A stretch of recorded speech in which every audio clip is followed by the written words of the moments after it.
Good evening, my fellow Americans. First, I should like to express my gratitude to the radio and television networks for the opportunities they have given me over the years to bring reports and messages to our nation. My special thanks go to them for the opportunity of addressing you this evening. 3 days from now, after half a century in the service of our country, I shall lay down the responsibilities of office as, in traditional and solemn ceremony, the authority of the presidency is vested in my successor. This evening, I come to you with a message of leave-taking and farewell, and to share a few final thoughts with you, my countrymen. Like every other citizen, I wish the new president and all who will labor with him Godspeed. I pray that the coming years will be blessed with peace and prosperity for all. Our people expect their president and the Congress to find essential agreement on issues of great moment, the wise resolution of which will better shape the future of the nation.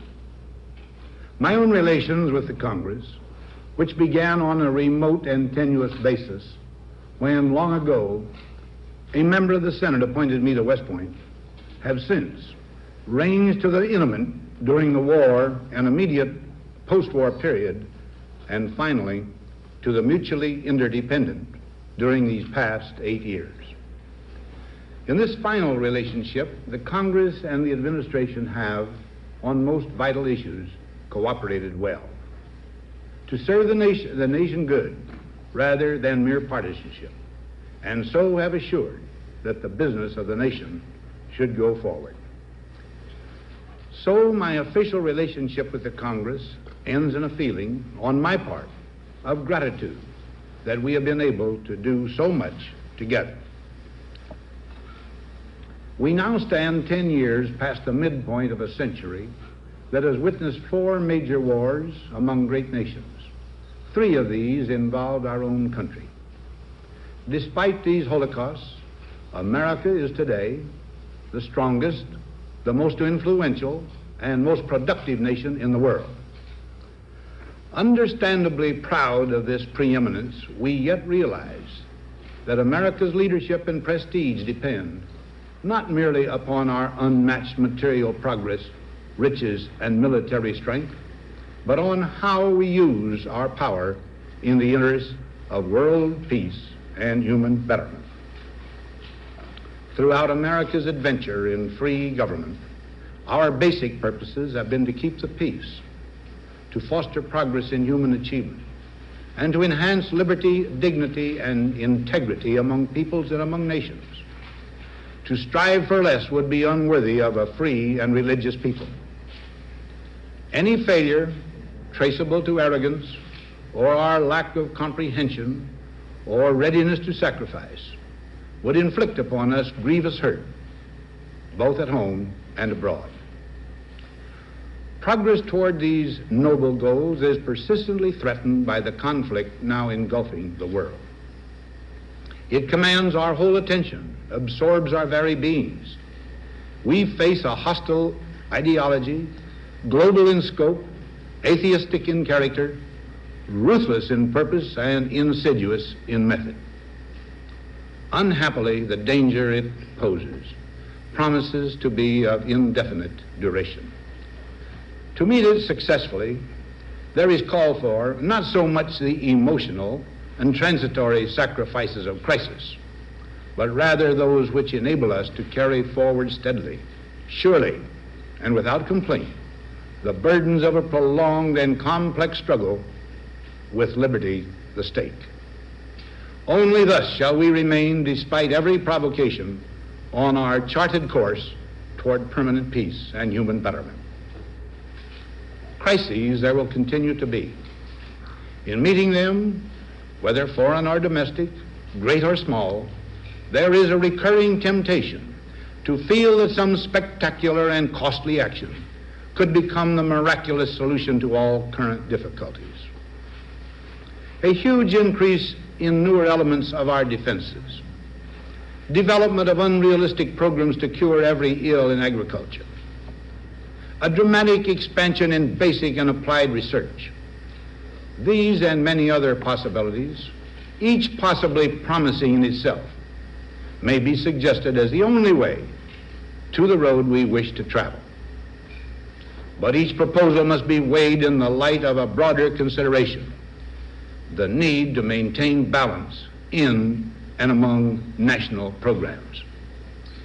Balance between the private and the public economy. Balance between the cost and hoped for advantages. Balance between the clearly necessary and the comfortably desirable. Balance between our essential requirements as a nation and the duties imposed by the nation upon the individual. Balance between actions of the moment and the national welfare of the future.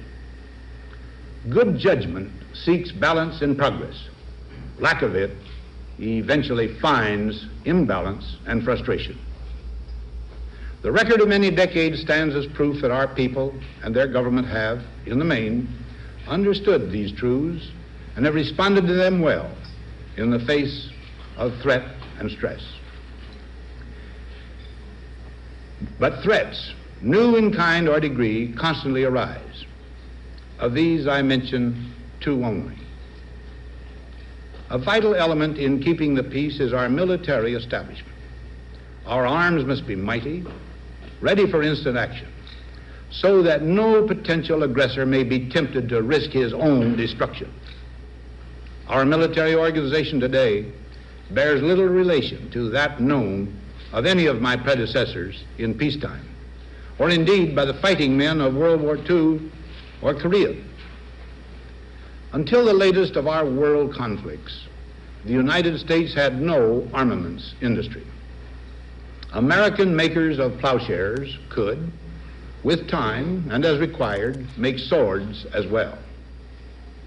But we can no longer risk emergency improvisation of national defense. We have been compelled to create a permanent armaments industry of vast proportions.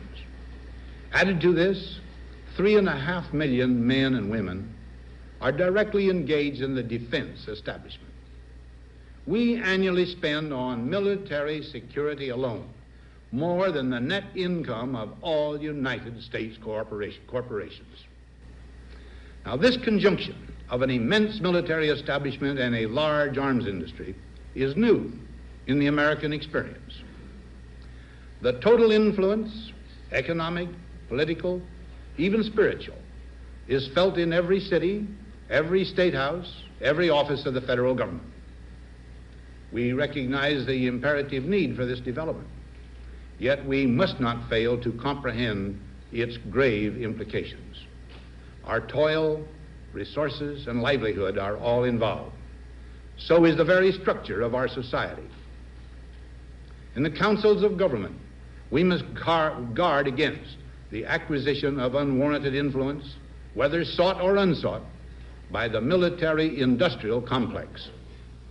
The potential for the disastrous rise of misplaced power exists and will persist.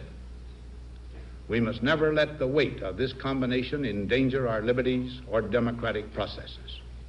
We should take nothing for granted. Only an alert and knowledgeable citizenry can compel the proper meshing of the huge industrial and military machinery of defense with our peaceful methods and goals, so that security and liberty may prosper together. Akin to and largely responsible for the sweeping changes in our industrial military posture has been the technological revolution during recent decades. In this revolution, research has become central. It also becomes more formalized, complex, and costly. A steadily increasing share is conducted for, by, or at the direction of the federal government. Today, the solitary inventor, tinkering in his shop, has been overshadowed by task forces of scientists in laboratories and testing fields.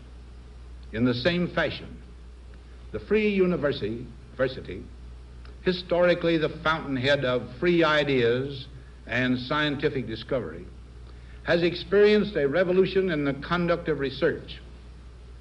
Partly because of the huge costs involved, a government contract becomes virtually a substitute for intellectual curiosity. For every old blackboard, there are now hundreds of new electronic computers. The prospect of domination of the nation's scholars by federal employment, project allocations, and the power of money is ever present and is gravely to be regarded.